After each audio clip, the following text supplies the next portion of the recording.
evening, everyone. Thanks for those of you joining in the audience. We've got pretty much a full house here, which is great. I'm sure we have plenty of friends on Zoom. I would like to call this regular meeting of the Board of Education to order. The next regular Board of Education meeting is on Tuesday, October 25th at 7:30 p.m. in the board meeting room. Hard to believe we're already talking about the end of October. So I'll be brief on the chairperson's report. I will say I'm sure Alan will follow up, but NIASC was here today. And I know several board members participated in that up at the high school. So that's important work that's being done, and that's exciting. I'm sure the super will fill us in a little on that. I think it's very exciting. Eric is an old friend from the cafeteria expansion way back when, the team over there. So we look forward to hearing that. And I know it was not here at the last meeting. Thank you, Vice Chair Kamen, for handling that. But I do want to say we continue to appreciate all the feedback, all the emails that are coming into the board as we continue to work through some of the initiatives that have been put forth. There's a lot of work that's been done behind the scenes, a lot of work done over the summer around the Director of Health and the change to some security protocols.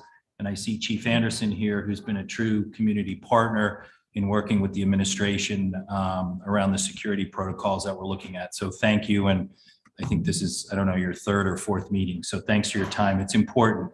And the questions are important, and we'll continue to answer those questions. But also with security, we have to be careful as to what we all want to know and what we all need to know. It's become a challenging world out there, and things continue to happen, not just at home and in the States, but abroad. So it's one of those things where I personally firmly believe we have to lead and do the right thing when it comes to protecting our students, our families, and our staff. So we'll continue to do that and place safety and security at the top of our list for our students in all that we do. And I'm excited to move forward and start to see kind of the realization of Hindley Homes and Royal. So with that, Michelle, I will turn it over to public comment, and we will start with folks in the audience. Good evening. For participants in person, please wait for the chairperson to acknowledge and call each participant to the microphone. You will have up to 3 minutes to comment. Please state your name and address. Anyone from the audience here? Okay. Anyone on Zoom, Michelle? Miss Amy Daniels, you are unmuted and recognized. Can you hear us, Miss Daniels? Yes, can you guys hear me? We can. Thank you so much. All right, good evening. My name is Amy Daniels and I live at 83 Locust Hill Road. I have a sophomore at DHS and a sixth grader at Middlesex. I'm a board member of the Darian Depot and the Thriving Youth Task Force and serve as DEI chair for the Middlesex Parents Association. I'm a past Tokenie PTO chair and previously served on the Council of Darian School Parents as nominating chair and community chair. Tonight's remarks are my own. I'd like to start by thanking the Board of Education members for their tireless work that each of you puts into our schools, our community, and our children. You do it without pay and often without recognition. And we know that you guys bring much passion and a lot of time to your role. I'd also like to thank the volunteers at each of our 7 PTO organizations. Our schools are among the very best in the nation with active school communities, engaged students, and satisfied teachers. So much of this is a byproduct of the PTO chairs, vice chairs, committee members, and parent volunteers. From fundraising for field trips and enrichment programming to showing appreciation to our teachers, spearheading events, and communication channels to create a robust school community. These volunteers are a key piece of the puzzle in the functioning of our school districts. The truth is that right now, many of our PTO volunteers feel under attack. They fear speaking up at meetings and their words being taken out of context. I've heard rumors of a secret society of parents. It would be laughable if it weren't so caustic and detrimental to our schools' abilities to attract strong PTO representation. The CDSP and our PTOs are not and never have been affiliated with any political party, nor should they be. It's a shame that CDSP felt they had to close their meetings in order to protect their members and get their work done without being attacked. Their meetings should be open, productive meetings. The purpose of the CDSP, and I quote, is to promote understanding and communication between the Darien Public Schools, the home, administrators, the Board of Education, and the community with the goal of uniting to provide an academically robust and socially supportive school system that enables our children to achieve their individual potential. There is a secret to being involved in our PTOs and the CDSP. Parents need to show up. They need to volunteer their time and volunteer their talents and not just throw stones from the sidelines. Our PTO volunteers must be protected from being pawns in the political discourse. They must be empowered to do the work needed to continue the mission of our PTOs. And the Board of Ed and administration should work to protect this vital asset of our school community. I look forward to the work. Almost at time, Ms. Daniels. Great, I'm wrapping up. I look forward to the work of the BOE Communications Committee and the continued role of our PTO. You're at time, Ms. Daniels. Thank you. Thanks for speaking this evening. Corey Veazey, you are unmuted and recognized.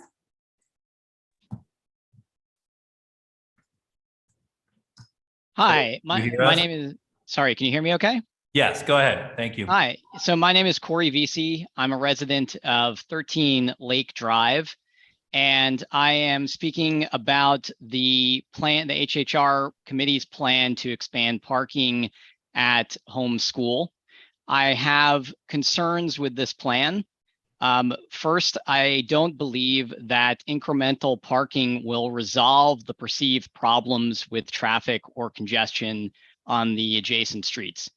That being said, if the committee decides to move forward with the expanded parking, I and my neighbors have concerns with it, specifically drainage, light pollution, noise pollution, creating a blind zone in the parking lot, and creating dangerous children crossing situation from kids entering the school from Lake Drive and Echo in the northern part of Hoyt. And thank you very much for giving me an opportunity to speak. That's everything.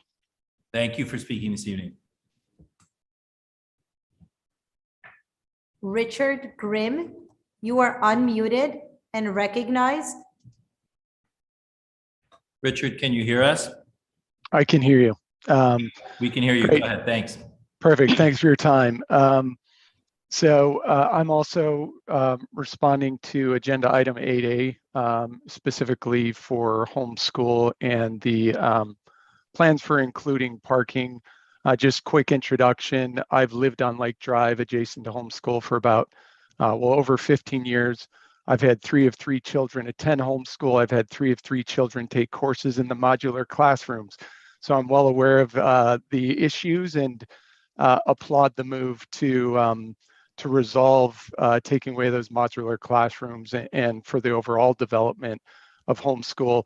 I do take issue with putting parking where it looks like it's being contemplated, taking away green space from the town, including the property that is 32 Hoyt Street today to lay asphalt for additional parking. I think it's unnecessary. To Mr. Veazey's points, I don't think it's going to resolve perceived problems. And I do think it creates a number of negative effects. I guess first on the functional, as Mr. Veazey had commented, we on Lake Drive as well as Phillips have lived with the fact that, people will line up before and after school, certainly during special events along the street. And while it creates congestion, it's not perfect. It's worked for over 15 years, and I'm witness to that having lived through it. There are bottlenecks around the parking lot. Adding parking at the very back of the parking lot, again in this green space, won't solve that. In fact, it'll compound the problems of traffic coming in and out off of Hoyt Street. And I think, again, the people that are lining up on the adjacent streets won't be going into the parking lot because they're there to avoid being in that parking lot. The next point, again, laying asphalt just does create some real drainage and runoff concerns. Even going back to, that property, 32 Hoyt Street, was zoned residential since the 1950s. And Even when there was a structure there, now it's complete green space, but when there was a structure, it was a minority of that 0.23 acre lot that was impermeable surface. We're now talking about making a drastic change to this. I also did want to comment around the light and noise pollution.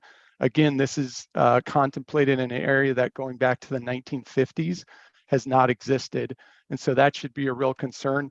And I would say where adjacent homeowners in the arguments for stadium lights, I think rightfully should have expected some light and noise there next to the high school. You are changing the use of this property. Mr. Grimm, you're almost at time. Thank you. For residential. Another point on the blind zone. This property, if you know it, is below grade. So if you're putting parking down there, You're at you are time, Mr. Grimm. attracting You're at time. nefarious activity. Thank you for Thank your you, Mr. Grimm. consideration. Mr. Grimm, may I have your address, please, for the record? Yes, it's 11 Lake Drive. Thank you so much. Thanks. Just a point of clarity, if there are more folks speaking specific to Hindley Homes and Royal, that's great. We welcome hearing you. Just so people understand that the town formed a building committee, and the building committee is executing on the renovations of these schools. And the building committee works with the town, with planning and zoning, with architectural review board.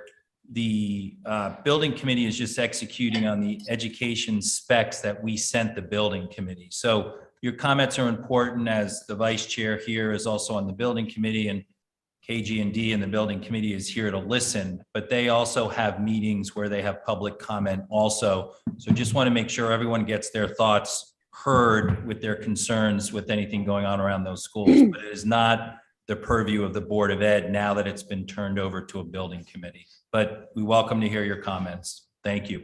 Go ahead, Michelle. Ms. Teresa Vogt, you are unmuted and recognized. Hi, Teresa Vogt, 22 Circle Road.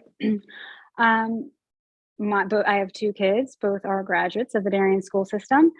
Tonight, I am actually speaking as a former volunteer for our schools. I am a former PTO chair. I'm a former CDSP rep. I am a former nominating chair for a PTO. And if any of you had kids who ever went to my school with my kids at Tokenique, Middlesex, or Darian High School, you probably know my name, because I am the person who sent you a million emails, because I did the directories at all three of those schools my entire time at those schools. I watched the communications meeting on Friday, and I've been watching a lot of attacks on our PTOs and on our volunteers. And this is a town that thrives on its volunteers. To hear Board of Ed members go onto social media or in meetings criticize our PTOs is so utterly disappointing. I can tell you, as an RTM member, being a member of the RTM is so much easier than being a PTO volunteer. The amount of time our volunteers on the PTOs put into those roles, they should basically get paid. As a nominating chair, I can assure you, whenever I asked people for help, I did not go searching their political affiliation. All I asked was that they read the email, understand what the job description was, and just work hard. Didn't care if they were Democrat, Republican, or unaffiliated. Nobody cares your political affiliation. All we care is that you read the email, raise your hand to volunteer, and put the work in. So these attacks on our PTOs and our volunteers, it's simply, I just don't understand them. And I really hope that they stop. Thank you. Miss Amanda Callahan, you are unmuted and recognized. Hi, my name is Amanda Callahan. I spoke at the last meeting. Can you hear me? Yes, we can, Amanda. Go ahead. I just wanted to follow up by first thanking, of course, the BOE and everyone who has put so much effort into researching this issue of increasing school security, especially in the elementary schools. I was hugely impressed with the amount of work and dedication that you guys put towards researching this issue this summer, especially by going to visit Newtown and seeing what kind of security systems they had in place in their elementary schools. I also wanted to thank the PTO members and chairs and volunteers at all of the elementary, middle school, and high school. I think you guys do an amazing job, and I fully support and am behind all of the volunteer efforts and extra work that you do. All of you, thank you so much. As you know, what I mentioned in my last statement, if you may remember, that mass shooting has directly impacted my family and our family. And I just wanted to follow up with my last statement with one anecdote from my relative who was a survivor of a mass shooting. While by no means I'm trying to be a spokesperson, nor is she for survivors of mass school shootings, she did tell me that I could share her sentiments on this BOE meeting.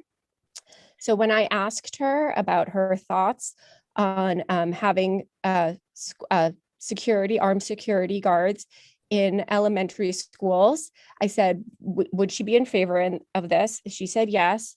And she said, well, I do not want to issue a formal statement that could be put on record and searchable, which I completely understand, nor do I want to be a spokesperson for any survivors. She said, I will say that now my current school district has made the move to armed school resource officers. It has been a really great transition. The officer visited every classroom, interacts really nicely with parents and students, and I can tell they go with another level of training with the regular grounds checks and the safety protocols now in place. Thank you, and thank you again. That's it. Thank you.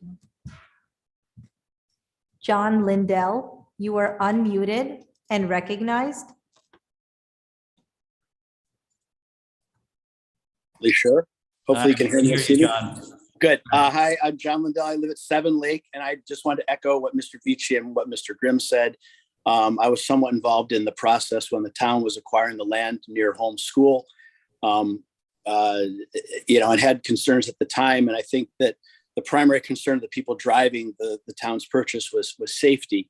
And I can tell you that the property that is located there now, that is, I know it's currently under town control, possibly Board of Ed control in the future, has been a safety hazard over the last couple of years. The main concern I have is that, we have a lot of kids that walk down Lake Drive and come from the north, and they go up those stairs and they walk across that parking lot, and additional parking is just going to create even more of a safety hazard and create more of a crowding in the parking lot. I would echo what Richard said. I don't have concerns with people parking along Lake Drive or along Phillips Lane. I've lived on both Phillips and Lake. For special events and things like that, I think that minor inconvenience, outweighs the added inconvenience and safety hazard of additional parking and expanding that parking lot. I do agree the school needs to be expanded. I've had 3 kids go through it myself, but the parking situation is my gravest concern. So thank you for your time. Thank you. There are no more raised hands at this time. Good. Thank you, Michelle. We will go on to the superintendent's report. Good evening, everyone. It's nice to see everyone participating, either remotely and particularly in person this evening. Thank you. I just want to recognize right off the top, if we could congratulate, we're not going to name them all, and we didn't bring them to the meeting, but we certainly congratulate our 24 Darian High School senior students for being commended students in the 2020-23 National Merit Scholarship Program. These are in addition to the 4 semi-finalists that we shared with the board at their last meeting. I also want to recognize Katie Gale. Katie is a teacher, 4th grade teacher down at Hinley. And Katie was representing Darian Education Association and Connecticut Education Association as she did some educational advocacy down at the Capitol. This is a true selfie, just for the record. She had a camera and she asked the president, would you like to photograph with me? And he said, sure, let me take a photograph of both of us. So it's actually her phone that they're actually using. So there you go. She had a good time, and we appreciate her advocacy on behalf of all of Connecticut's school children. Out of the Darkness Community Walk will be on Saturday, October 22nd. For those who would like to participate, it's hosted by the American Foundation for Suicide Prevention, and there's a variety of communications that have gone out that will provide the links to that information. I want to recognize Principal Dunn and the high school administration staff and students for their organization of today's and tomorrow's NEASC collaborative visit. The purpose of that visit is to collect qualitative and quantitative information about the complete educational experience for our students and for our staff at the school, and therefore to sort of identify areas of continued growth and improvement. The next visit, which is really every 10 years, is the spring of 24. So this is in preparation of that. Thank you to Mrs. Parent, also Mr. Mahoney, and Ms. McCammon for representing the board on that meeting today. Members of central service staff joined the board members for that interview, and I think it was well received, and a lot of continuity was presented to the committee. So stay tuned. But that was a very productive first full day for the staff. John, I don't know if you saw them in classes, in your classes or not, but maybe you can share with us later. Well, the annual Tokenique Pumpkin Fair is up and running again. It'll be nice to see everybody back out again. We did have it obviously last October, but it'll be nice to see. Hopefully we get good weather this weekend. We have received the Kerma audit report. They will be in district working with administrators on October 20th to go over that for each of the schools. Thereafter, once it's been reviewed and is accurate, we'll bring it to the board in executive session for review. We have some testing going on at the school, but I think John's going to talk to that on behalf of our students. Dr. Mark Brackett, who did the convocation. Mark is the founder and director of the Yale Intelligence Center for Intelligence, and he's also the author of Permission to Feel and the creator of Ruler. I'm pleased that Mark was well received by the staff, and he has agreed to conduct a parent workshop in the auditorium for us. So he's pleased to work with the district and provide his time and services. And I think that will be a nice opportunity to continue the continuity of wellness, SEL, mental health, and so on. So stay tuned. We'll have to sort of settle on a date, but we'll do that as quickly as we possibly can. The next DEI meeting is Monday, the 17th.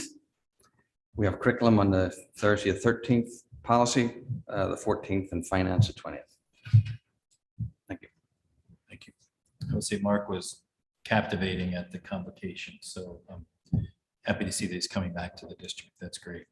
We'll move on to student representatives reports. I know Swaha is not able to make it this evening, but John Raskoff is She here. is unfortunately not. Good evening, everyone.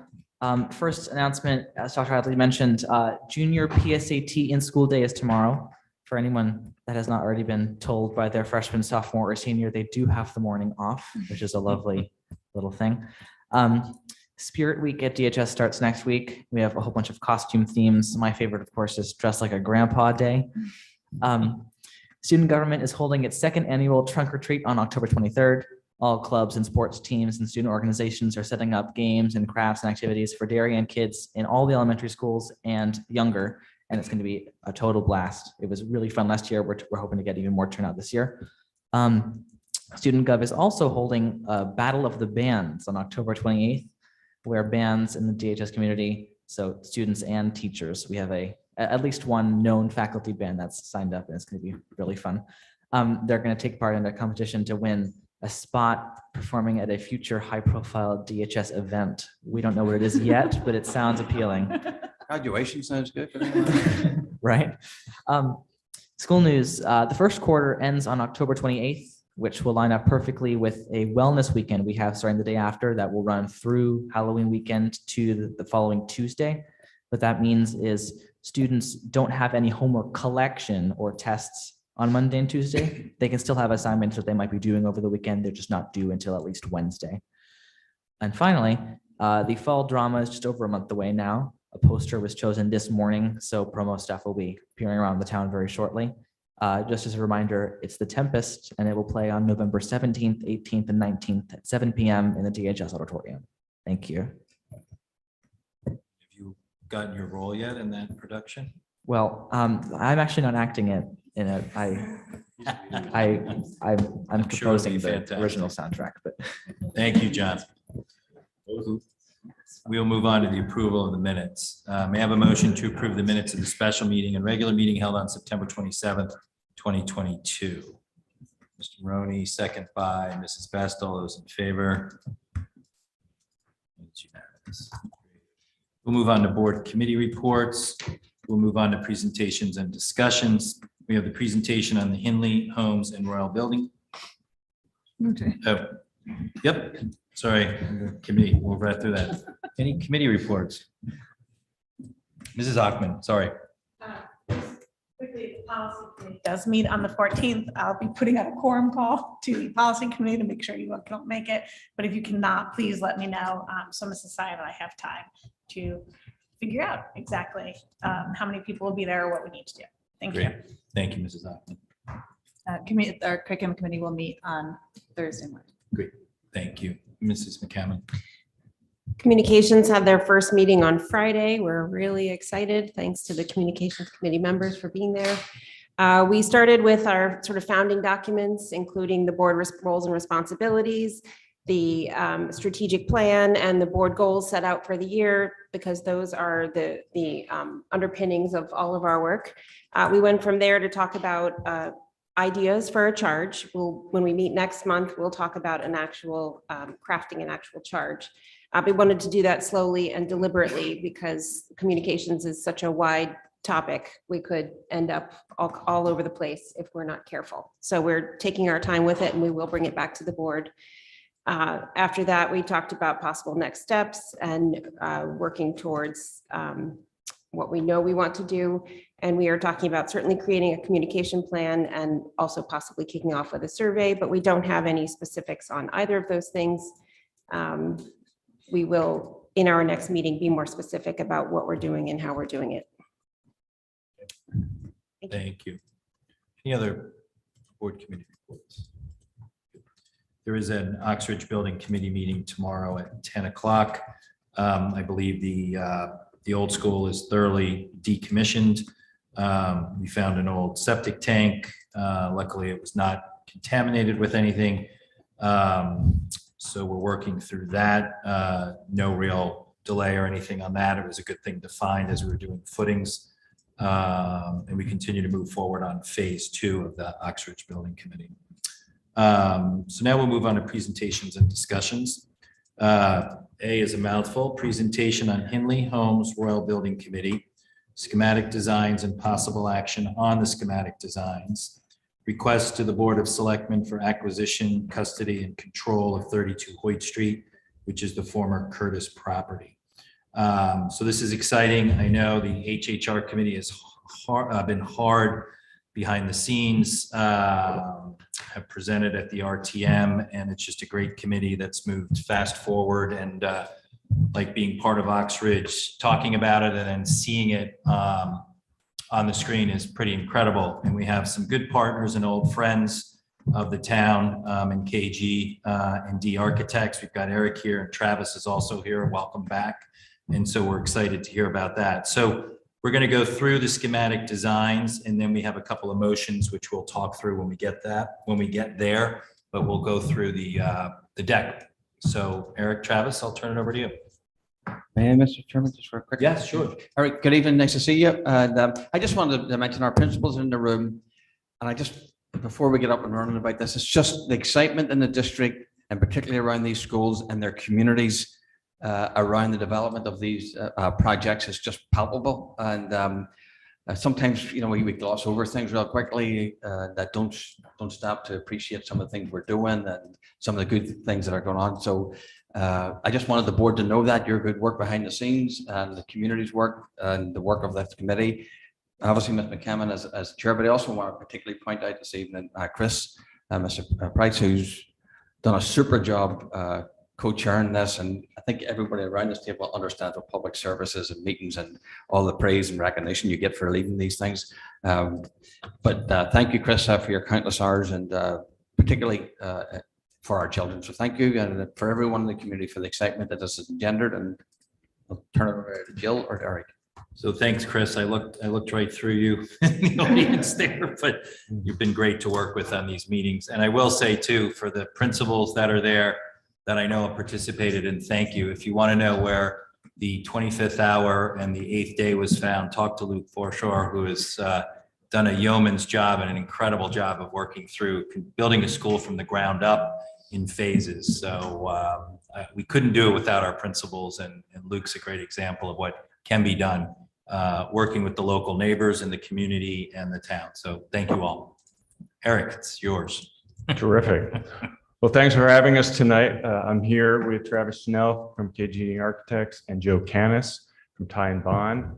Dr. Adley, you sort of stole a little bit of my thunder there. I want to thank the building committee myself, as well as the principals, because we pretty much over the course of the last 4 months have met or spoken to each other on a weekly basis, going over issues, and this whole group has made this project significantly better. So thank you so much for participating and being active throughout this last 4 months.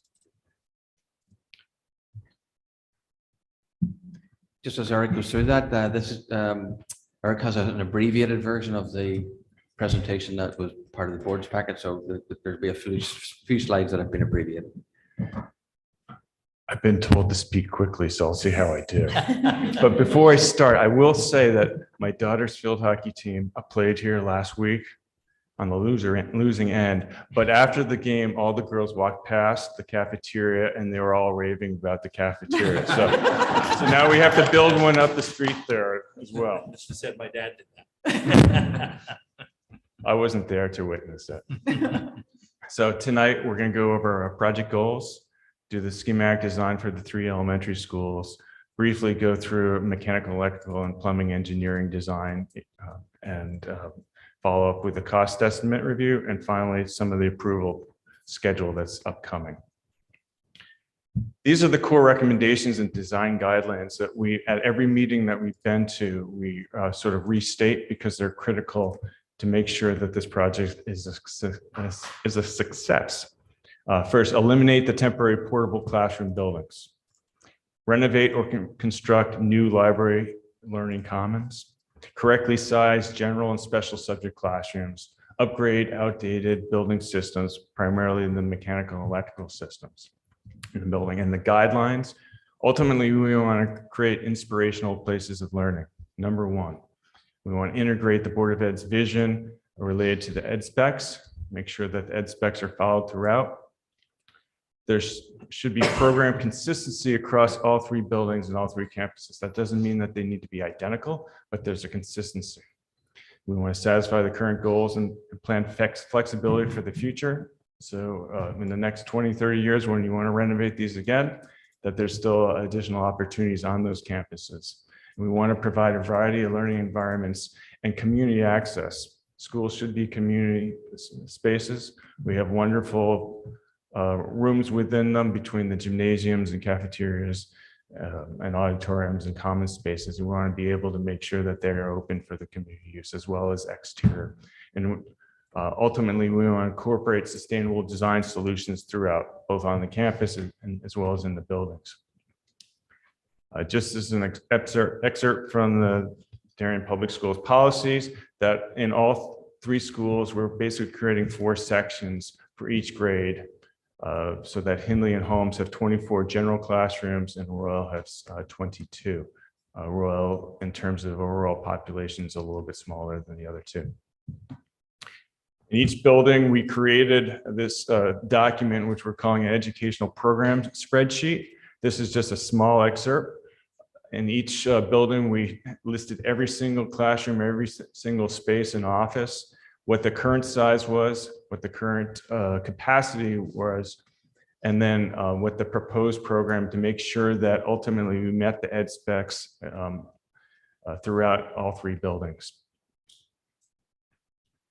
This was part of the evaluation process. I won't go through all this, but you can read it in your leisure. But these were the different items, and I guess we didn't have a top 10 list. We only had a top 9 that we did. Going right into the presentation in terms of the schematic design. This is Hindley Elementary School. We have a 3-dimensional model. I think we'll show very short videos, which spins around the exterior of the building, so you have an idea of what you're looking at. But in place in the backyard here, we're proposing to have a 1-story addition, which includes special subject spaces, including music, library, learning commons, the world language, as well as the art rooms. You can also see that when we modeled everything. We modeled photovoltaics on the roof. We modeled the mechanical equipment that's also going on the roof, so that when you're looking from the ground, we want to make sure what we see. And we also want to make sure that everybody realizes some of the green and sustainable features that are part of the projects. The general site guidelines for all three campuses were to remove the modular classrooms, target 95 parking spaces on each campus, mitigate on and off site stormwater runoff, and at Hindley, also proposing a curb cut that would improve vehicular circulation, increase on-site queuing, and reduce off-site congestion. Just for general understanding, the area in gray is the existing building and the area in blue is proposed new construction. So in terms of mitigating stormwater runoff on campus, we're proposing to run a new underground storm pipe and have an exposed stormwater detention basin, which will collect water from up to the 100-year flood. It will hold it for a period of time and then slowly release it so that there should be less water leaving the campus than today. We're also proposing a curb cut on Post Road. This would be a new right entrance in and right exit out. And this would allow parents who, some of which currently park on Boston Post Road waiting for their child, to have enough queuing on campus for parents to pull onto the campus and wait for their children there. It's also, we're also creating a pedestrian crossing, both on campus as well as a sidewalk which leads to the crosswalk, which is at the traffic intersection. So we'll have a safer access across the street, across Boston Post Road. Also on campus, we're looking at bus queuing and utilities. So we're extending the bus queuing lane so that more buses can queue on campus. So it eases congestion on Nearwater Lane. We're also doing some work where the dumpster is, as well as a new electric service. Finally, there's outdoor student activity areas on all campuses, and Hindley is no exception. We're providing a new outdoor lunch seating area because the bus loop alters the existing one. We're proposing to demolish the existing library, which is in front of the original Hindley entrance, and create a new plaza there. We're creating an outdoor classroom that is wrapped around by the existing building and the proposed new addition. And there's also some new asphalt playground in the backyard. Here's a quick view of the original front entrance once the library is removed and the plaza that could be created. And this is the courtyard design proposed within the new courtyard. And just to go through the guidelines here, again, we're looking even on outside spaces, inspirational places for learning. We want to incorporate the ed specs, consistency across the three buildings, satisfy current goals and flexibility, provide for a variety of learning environments, in this case, an outdoor one, incorporate sustainable design, utilize this area for both play and teaching, create a sense of scale, and provide shading. The plans, these are the floor plans, and we won't go into any detail other than, again, for people to understand the color coordination here. In gray is existing, gray and purple are existing building footprint. In gray is areas that we are going to be modifying mechanical and electrical systems and upgrading there. In purple are spaces where we're modifying rooms. We might be taking down walls. We're definitely doing ceilings and lighting and flooring and some other finishes in spaces. And then blue is the new construction. On the first floor, we will house the kindergarten house as well as the first and second grade house. And the new addition, as mentioned before, is where the special subjects. So everybody who goes to Hindley will take advantage of the new construction and the special subject spaces that are part of it. The second floor, similar today, will house the third, fourth, and fifth grade houses and be a destination for them. In each case, not only are we looking at the general classrooms and right-sizing the general classrooms, but we're also providing resource spaces that are adjacent to each of the grade houses. And you'll see that throughout all the plans. Here's some renderings of the Hindley School. And I think at this point, we can probably show that video. And I think it's about a 15-second video, if you would. Maybe it's a little longer than that. But here we're looking at the west side from Nearwater Lane. spinning around to the bus entrance. You can see on the roof there, you can see photovoltaic panels as well as rooftop units. Air conditioning. So this is the area where the existing library is. That library, as stated, would plan to be removed, and then that original entrance would be restored and be able to use at the beginning and the end of the day by students who are going out to the bus or coming in from the bus. Otherwise, the main entrance as it currently is today, which is what you're looking at the end elevation there, is planned to remain. It's the appropriate place for the main entrance with all the parking in the parking lot immediately adjacent to it. And that will be the entrance for all visitors. Now we're looking at the proposed one-story addition with a library in the foreground, followed by the world language, art, and music classrooms.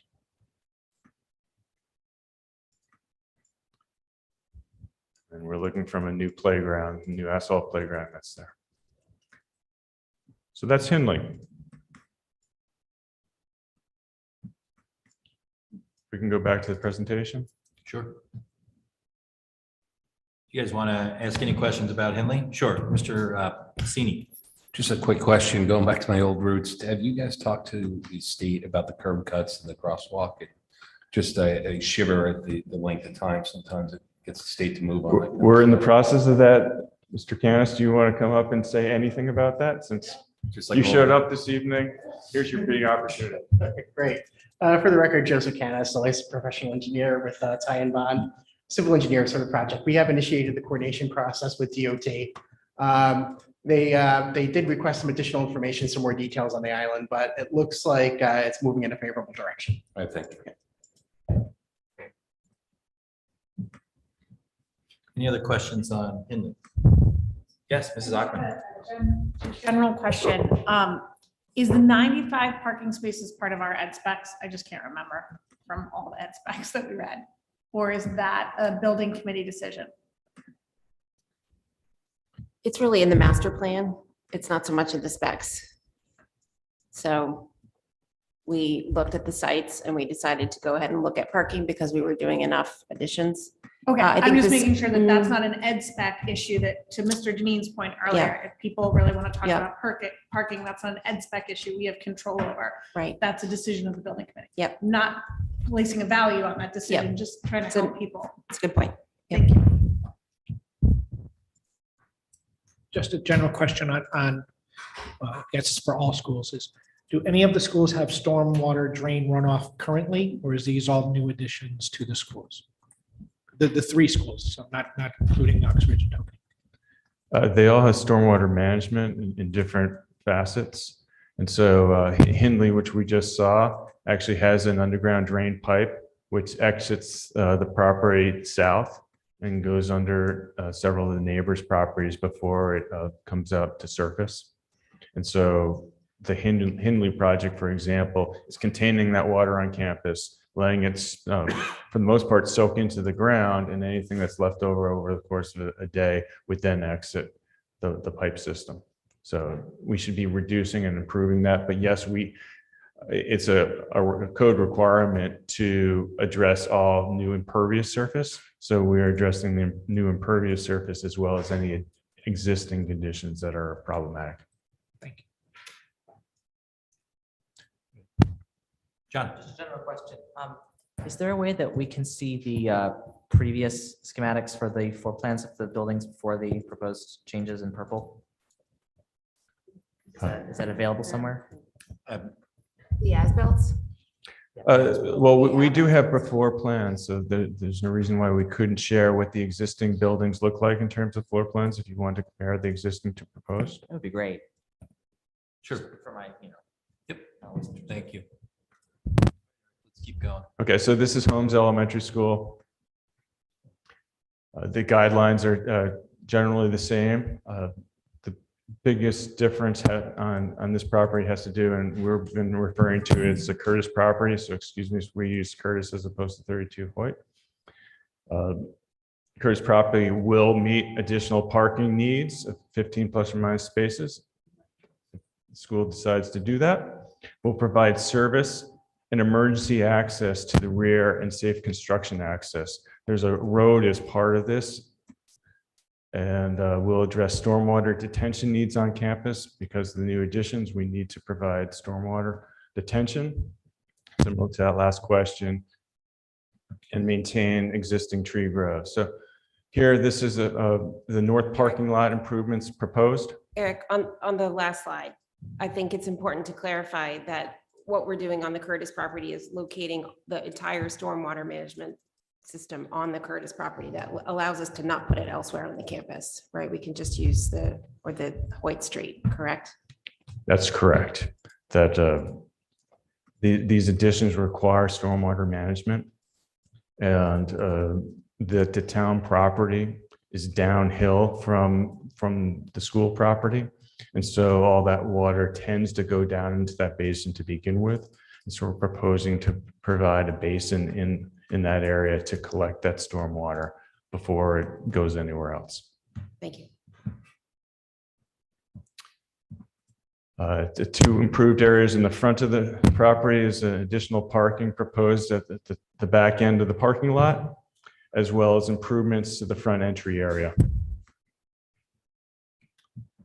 In terms of the Curtis property, there's several proposed additions and recommendations here. One is the dumpster location. We're proposing to leave it generally in the current dumpster location that is today.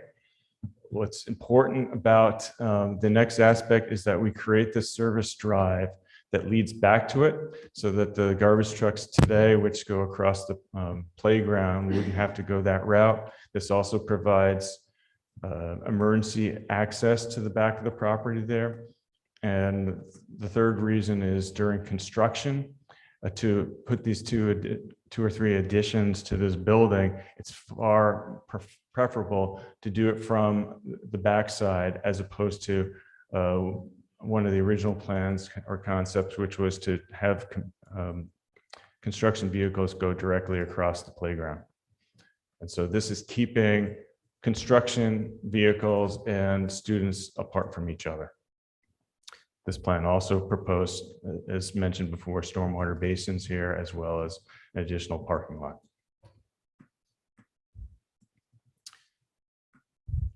Similar to Hindley, there's an outdoor classroom, which we'll go over in a little bit greater detail in a second. So here's, again, an outdoor classroom.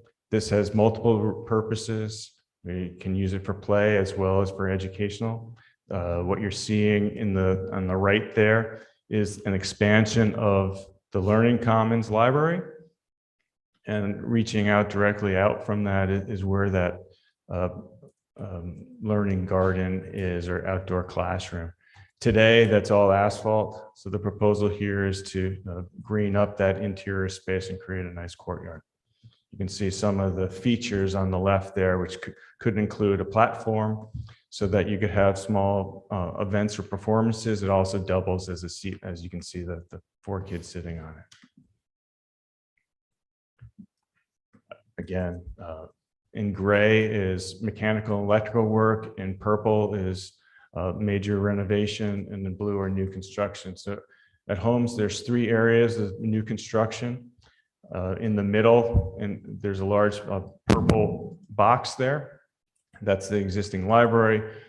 Learning Commons is planned to be expanded into the courtyard, as you saw in that last slide. At the top of the page is a 2-story classroom addition. On the first floor is for 1st and 2nd graders, and on the 2nd floor is for 4th and 5th graders. As mentioned earlier in the presentation, there's 4 classrooms, general classrooms per grade, plus resource space. By putting this addition on, we're able to achieve that so that the 1st and 2nd grade house is a dedicated hallway house for those students, and the same thing for the 4th and 5th graders. 3rd graders already have a dedicated area, as do the kindergartners. Also in blue there, in the middle of the page is a music wing. The cafeteria, it has the stage, cafeteria commons, and the ideal place for the music classrooms would be adjacent to that stage. And so that's what we're proposing here, as well as a quarter that's in front of the cafeteria that leads to the main entrance, We're also proposing a secure vestibule at that main entrance. The other two schools already have vestibules. Holmes today has a vestibule within the lobby. Here's some renderings. And again, once again, if you could show the video. That's the Holmes video.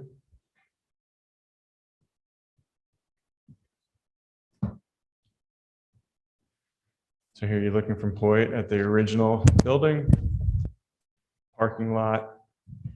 This is the proposed addition for the music classrooms on the right and the corridor in the center with a new entrance vestibule on the left there. The entrance on the right, as you can see right there, would be access back to the kitchen and the serving area. This roadway that we're saying is important for service access, construction, as well as emergency vehicles.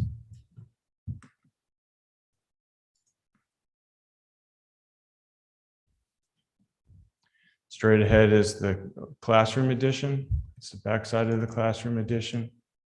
Facing the field are the two main classrooms for first grade and second grade on the first floor and fourth and fifth on the second floor. Those are those bay windows that you can see that bump out. And now you can see into that courtyard with a library learning commons straight ahead and the outdoor classroom with the blue textured pavement. Before we leave Holmes, I should clarify the earlier question. The number 95 comes from the master plan, but the specs for handling just say look at overall traffic plans. On Holmes, it's more specific. It does ask us to study the development of the Curtis property into an additional parking area. So just so we have clarification of what's in the specs. Any other questions on Holmes? I just want, sorry. In terms of the Curtis property, we heard a few people talk about the safety of the parking. Can you just talk to, how you envision that space being used and will be used by faculty and staff and not parents? Like, how do you envision the safety of those new spaces? Good question. I would expect that probably would be faculty or staff parking in that area, but obviously it would be overflow when you have events. All three campuses are 8 acres. They're all relatively tight. And so finding parking, available parking on this campus, there were 2 locations that we notified as potential places to add. I think that Holmes has something in the range of 70 parking spaces now. And so adding approximately 15 parking places on campus. The other concerns that were raised were light pollution, noise pollution, and drainage. We have talked about some of those things, correct? So there's some existing trees on campus that are in that area that are beautiful that we're planning to maintain. So we're working around some of the existing trees. There probably would be one street light that would be a cutoff fixture that would just illuminate that area of the parking if there was a parking lot there. It would be LED lights. So, and the way that the lighting is today with dark skies, it really can be contained. And that would be only the light level necessary for people who are going from the building to their parking space in the evening time when there's a night meeting. Thank you. So this is a view of Royal from the air. Similar to the other projects, we're removing the modular classrooms, we're targeting 95 parking spaces, and we're mitigating stormwater. On this campus, there's also 3 additions. There's a classroom addition, there's an art and music addition, as well as expansion of the library.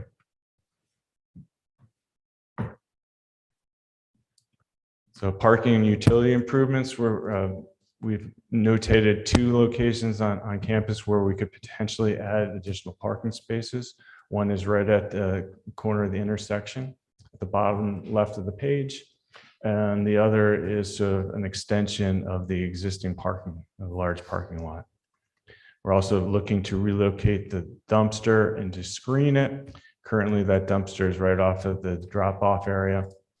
The generator is also planned to be relocated as part of this project. We're doing a new electric service in the back. And to address stormwater, there's a subsurface stormwater detention between the classroom addition and the existing playing field. At times that playing field at the edge there is damp. That is actually exactly where the stormwater detention is planned to address some of those issues. Outdoor activity improvements includes a large outdoor classroom. That outdoor classroom is planned exactly on the footprint of where the existing library is. When the 1990s edition was installed, the 1990s edition and library were only a few feet apart. And general practice is to try to keep at least 30 feet apart when you're looking out a window in a classroom building. And so here we're proposing to demolish that and create a courtyard in its place. There's also a large amount of asphalt in the rear of the property, which is underutilized. We're proposing to restore that back to grass. Here's a couple of views of that courtyard. Similar to Holmes, the library is in the center, in the back there. You have a platform and performing space. In this courtyard, there's actually more open green space. On the right of the picture, you can see 3 window boxes, and those are, it's a 2-story classroom addition. First graders on the first floor and second graders on the second floor. And each of those boxes denote 1 classroom. As mentioned, there's 3 additions. The third addition is the art and music wing, which is directly on top of the footprint of the existing first floor classroom wing. First grade classroom wing, excuse me. Here's some renderings of that. And if you can show the video of the Royal School, please.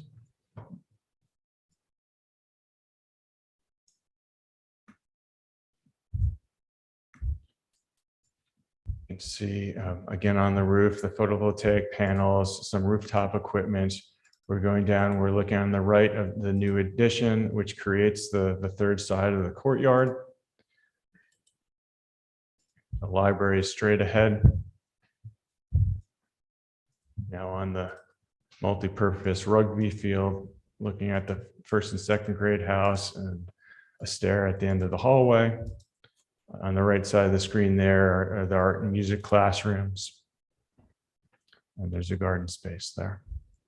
That's where the existing garden is today. And you can see that there's a lot more green space between here and where the building is. And that's where currently there's a lot of asphalt, which we're planning to remove and restore to grass. And now you're looking at the art classroom at the end.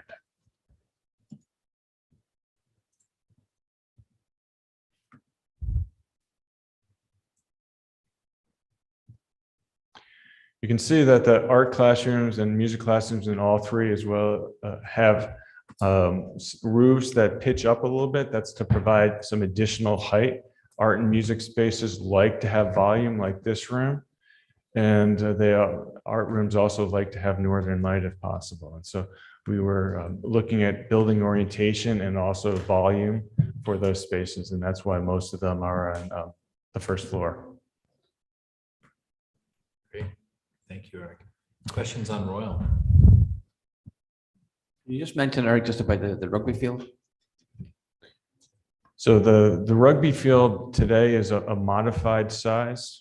One of the end zones has a bite out of it because of the way that the existing sidewalk system works and where the existing building is. With the new addition, that rugby field would become even narrower, and one of the proposals is actually to relocate the rugby field this next summer to the Middlesex Middle School. They like to play on grass. There's grass there, and that was one of the thoughts as part of the committee discussions. Was that correctly stated? Yeah, certainly is. Thank you. So I know Now one. I have a question. I had no questions, Alan, and then you asked a question. So, but when we're talking about moving a field, that is back in, or who's playing it, that's back in the control of the Board of Ed. So that's where I'm. Well, that's why you're asking. I'm bringing it up. There's a potential of having to move that over to to the middle school. So that's, Moving the team, not the- oh yeah, the team, but Okay. because of the field moves, the team, but yes, yeah. So less a construction issue, more scheduling issue.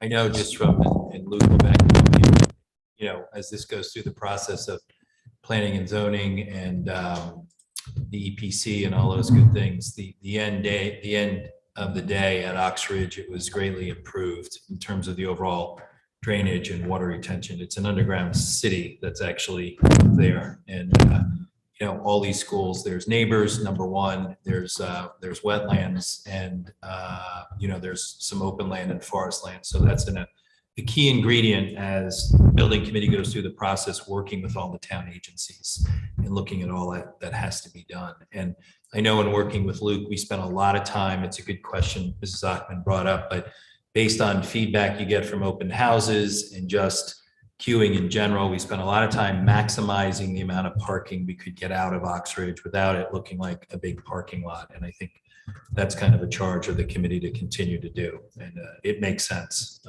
So thank you. Any other questions for Eric, Travis, Joe? Yeah, Tara. Really just personally selfish. Did you have to touch the playgrounds at all? Say that again. The playground. Is it the playground that's there at Royal? Is it still in existence or? Yes, the existing playground that's on the far side. Yes. And it's both asphalt as well as play surface. That's still there. But currently the area that we're talking about changing into grass, because it's very difficult to monitor two different sides of the building at the same time for recess. So everybody used the one area, and this is an area that's really underutilized as an asphalt play area. So one of the other discussions this evening has to do with roof replacement, and just sort of briefly, so tee that up. Your existing low pitched, you know, most people refer to them as flat. They're not exactly flat. They're low pitched. They drain. They slope to drains. But the Hindley Holmes and Royal roofs were last replaced in 2006. If they're not replaced as part of this project or at the similar time of this project, they'll be 18 or 19 years old at the end of this. And we believe that the roof warranties that you have are 20 years. The mechanical systems and photovoltaic panels that are planned for these roofs are 25+ year life pieces of equipment. So you don't really want to put equipment like that on an old roof. You want to fix the roof up and then you put the equipment on it. There are two exceptions. Within the last couple of years, you've done some partial roof replacements at Hindley and Holmes. And just want to note that those roofs that were done would not be replaced. Those are in great shape and the new equipment can go right on top of them. So our recommendation is to do a roofing project in conjunction with the project that you saw this evening. You want to back us up and give some of the more of the context for that? Yeah, if the board may recall that we were discussing with Greenbank the installation of solar on those roofs, but given this development and change in design, the change in location of HVAC units and so on, that really doesn't make sense now to continue with that project. And given the age of the roof as well, that to build it, to do the construction, and then a couple of years later have to tear the roof down again and or take the solars off the roofs and redo them. So it's really at this point the recommendation to move forward with incorporating the full roof design and installation in this particular project, and to defer the Greenbank installation of the solar panels until then. So they will work with us and delaying that installation, but it doesn't seem right now to make sense not to do that, which would mean additional funds for the actual project itself would have to be requested. So go ahead, Ms. Zucker. I think I'm going to ask what Mrs. McCann's going to explain, but I'm going to ask it anyway. So are we doing this project simultaneously? Are we expanding the scope of the building committee and therefore understanding that they may need to ask for additional funds? Like, what are we doing this like in conjunction, and the board needs to be looking for additional funds? So, right. No, what has been recommended by Eric, by Dave Cravenzola, who's on the phone, by Kevin and Alan, and the building committee is happy to do it, is to take this under our scope, because the timeline would have had us originally doing this summer. Now we're ending up running into a timeline that's contemporaneous, plus with the location of our systems up on the roof, we're now pushing out into locations where we were originally planning to put photovoltaics. So it requires now that the projects work together in conjunction. And so we have, as the Board of Ed, already asked for a portion of the funding. But now what we're recommending is that the building committee take over those portions of the roof projects. And then we would need to go forward and get the remainder of the funding from the town to complete the 3 projects. So that seems to be the most efficient and makes sense. I would agree with that plan. There are some logistics and Correct. somersaults to do there. So Correct. we should just make sure we have those I's dotted and T's crossed to get it done. Yes. So at the end of the day, the quick work that the building committee did and kind of the challenge we had and the stall we had in working with the state on some of our roof replacement projects will prove, I think, more efficient and more effective for us to kind of consolidate these into these existing renovations. And then to your point, Mrs. Ackman, we'll work with our capital project spreadsheet and looking at those dollars and where those dollars are and working with or the building committee will work with the town on incorporating and looking at those dollars that are in our future capital project. And, you know, Dr. Adley and I have spoken to and had Green Bank on the phone. And while we want to continue to look at solar for all these buildings and become as efficient as possible, they're willing to work with us on a go-forward basis. It turns out they also have some challenges with supply chain issues with the Green Bank and with equipment and solar equipment. So it's kind of all playing out to our favor, which I think is good. Yes. Okay. Eric, thank you. Eric, Travis, thank you. Okay. I wish I was done, but I'm not quite done yet. So you have to listen to me for a few more minutes. I'm not a mechanical or electrical engineer. I just play one on TV. And nor is Jill or Chris Price, but they seem to be playing one recently as well. Just sort of high level in terms of the systems, we're really trying as a district to reduce the dependency on fossil fuels as part of this project. And so we're looking at systems that are electrical based as opposed to fossil fuel based. We are proposing to maintain some of the existing systems because they're in good working order. And so as part of this project, we're proposing a dual source type of heating system so that we could use either electric or fossil fuels depending on the need. All the projects address ventilation. So we're going to be improving the ventilation in all 3 buildings. They all address air conditioning in the 3 schools. So that's kind of a high level mechanical. Electrical, you have done over time replace some of the existing light fixtures with LED light fixtures. We're proposing to replace the balance. So all 3 of those buildings will be completely LED, including the exterior light fixtures. And we're addressing other systems and electrical services throughout the building. There's actually new electric service at all 3 buildings because of the additional power required for the air conditioning. So here's one of the fun slides, cost estimates. So and I know that Dave is on the phone as well, so he may want to jump in at some point, but I'll tee this up. So we've had 2 independent cost estimators look at our schematic design. One is the ONG AP construction team, and the other is NASCO Construction, who is our independent cost estimator. They looked at it in separate rooms for a few weeks. They came back, we reconciled, we reviewed the numbers collectively, we reconciled. Their numbers are a little bit apart, but they're very close. And ultimately, when you add all 3 buildings together, the base bid work that we're proposed to put in front of you this evening is on budget. So Hindley and Holmes are a little bit, or Hindley and Royal are a little bit under budget, and Holmes is a little bit over budget. But when you combine the 3, we've met the budget. There's a couple other discussion points. The Curtis property at Holmes, the work that was proposed as part of that is approximately an $800,000 project. And the roof work is approximately a $3.6 million project for the replacement of roofs on all three schools. There's some other alternative work associated with hardscape restoration.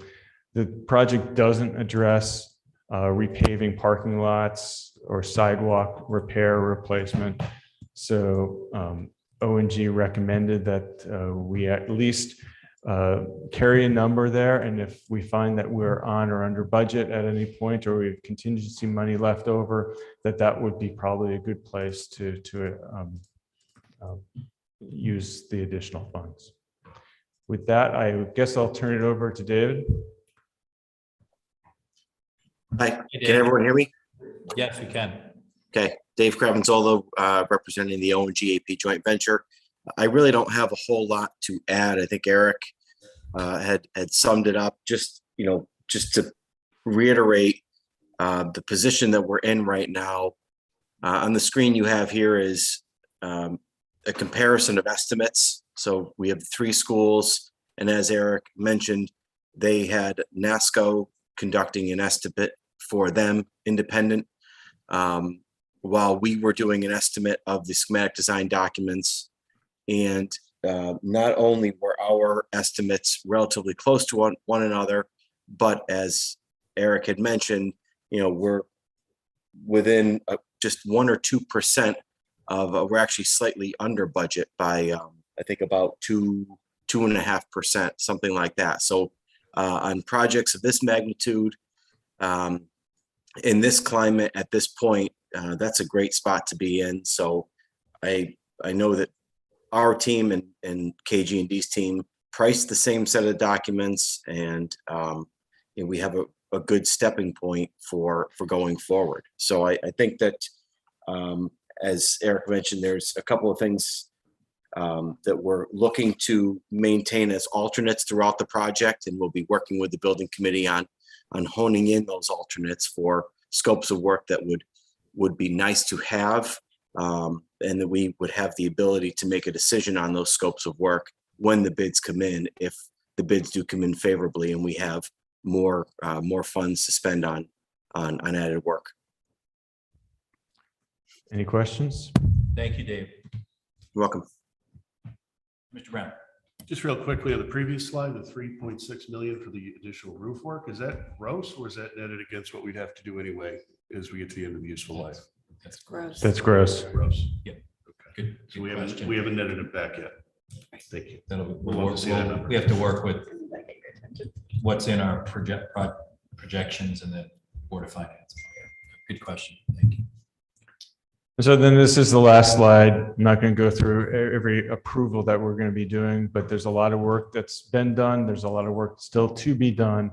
We're coming up with a meeting with the Architectural Review Board later this month. We're meeting with Planning and Zoning as well next month. And we've been in discussions with the state. And so there'll be plenty of discussions and meetings over the course of the next 2 months as this project gets deeper into the design and development. Thank you. Thank you. I don't think we can say enough thank you to KG&D and APO&G and Ty and Bond for being partners. But if you look at what's just been presented and you look at kind of the calendar of events and what's occurred in the meeting space, I mean, this is true like passion in terms of the volunteers. I see Dave Martin here, Chris Price is here, our principals are here, Jill's sitting next to me, but this is the power of how this town gets stuff done from a volunteerism standpoint. And having done it with Ox Ridge, the hours and the days are incredible. So I know everyone appreciates it, but I don't think it can be said enough. The time and energy that gets put into building a building or renovating 3 buildings is huge. Over and above that, the time that the superintendent and the administrative staff and Rich Rudel put into it also. So thank you to all of that. Good. So any other questions around the schematic design? So we'll do these one at a time. Couple Yep, of sure, comments. sure. Two things to note, that the 1018 Board of Selectmen, 1018 Board of Finance, they have very kindly scheduled their meetings in the same day. So the building committee is hoping to go with the Board of Ed to ask that the Board of Ed would, if we decide to do that, would ask for Curtis, and then the building committee would follow and ask for scope, and then we should have dollars defined by then. So that is what those two dates mean in terms of discussion we're having tonight. The other piece is that while we are approving the schematic design, we've showed you the whole thing. We are doing an additional look at some additional due diligence on the air conditioning system. There were some questions that came up. We're going to try to keep the project on schedule. So we're going to ask you to approve the schematic design tonight, but to understand that we may be back to you with the HVAC again, ideally in 2 weeks' time. Okay, we won't do a huge presentation, but we'll highlight any differences. Just trying to keep the project on schedule. So tonight you're approving everything else. If you want Questions, to. thoughts? Well, then may I have a motion to approve the schematic design for Henley, Holmes, and Royal Elementary Schools as presented by KG&D Architects? Mr. Sini, second by Mrs. Best. All those in favor? That is unanimous. Thank you very much. That's exciting to keep this moving forward, and someone has to organize the parade when the portables get thrown out of town, right? Also, before I go to a motion, any other questions or conversation that we want to have around the Curtis property? I mean, I've been on this board long enough. I think a few other folks have been to know the house that was there. I think the town made a very smart purchase in acquiring that piece of property, as access to that house was through the school parking lot. There were a lot of questions around the use of the house once the town bought it. The Board of Ed went through a process at the time, saw no use or need for the house. A decision was then made to demolish the house and kind of just level the land there. Although I don't think last time I was there, it's not all that level, as you can see by the work that has to be done. And then at the time, the board had, or the district came through the board, saw no need for use of that property. So that property has sat vacant, to this point. So I like the fact that it's being incorporated. I know from a security standpoint and from a fire standpoint, from Ox Ridge, that property helps with a circular drive that needs to be put around these schools for access to emergency equipment.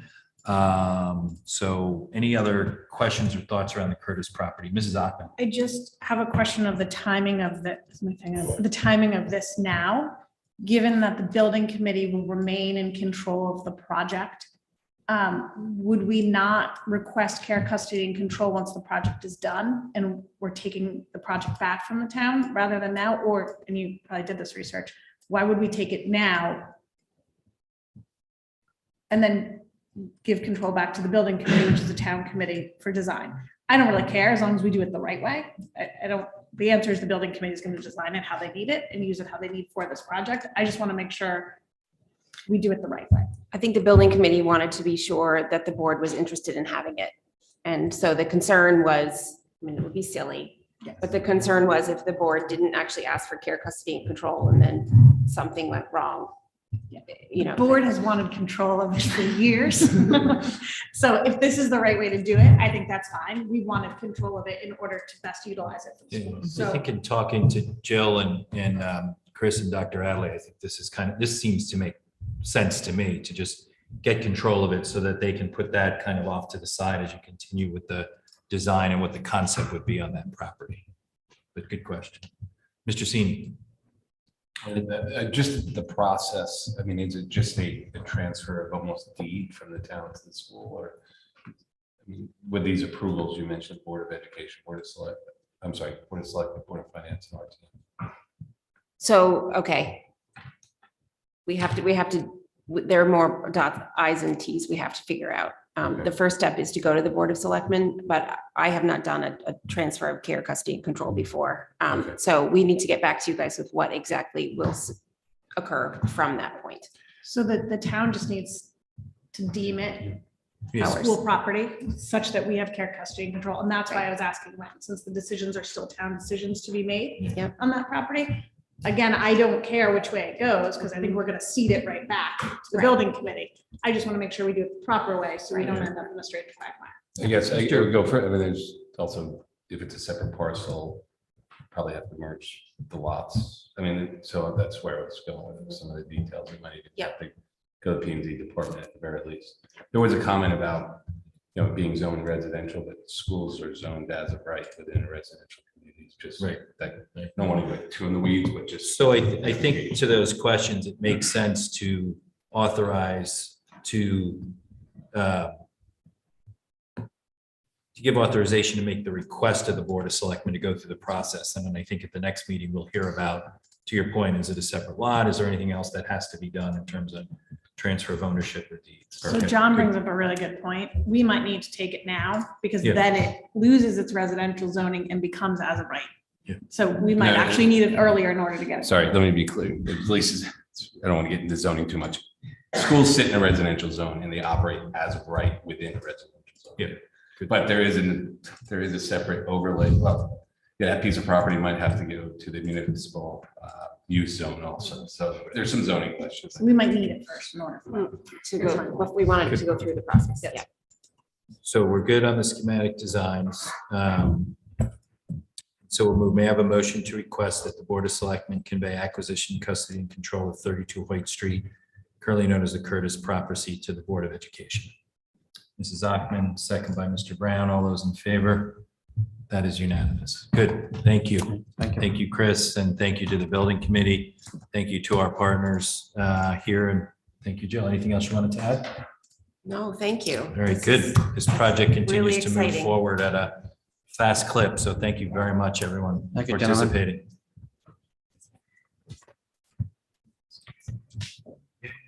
Good. All right, we will move on to further discussion and possible action on school security proposal and supplemental appropriation requests. Dr. Adams. Thank you, principals, for hanging out after I know a long day. So good to see you here, but thank you. So what the board has as part of their packet is basically a brief memorandum that talks about request an appropriation. This memorandum suggests that we ask for the full of appropriation. That's certainly a board decision as to how it would want to handle that. If it's so deemed appropriate to move forward with this request and to support this request, as we have projected that obtaining the SSOs and having them in place will not happen until early January in terms of what needs to take place at the earliest here. So the figures that are here, just the 500,000 suggests if it was a full year, so that's just to get the full number on the table. It was our recommendation that we would ask that a full appropriation and return it, but the board can certainly discuss what its pleasure is in doing that.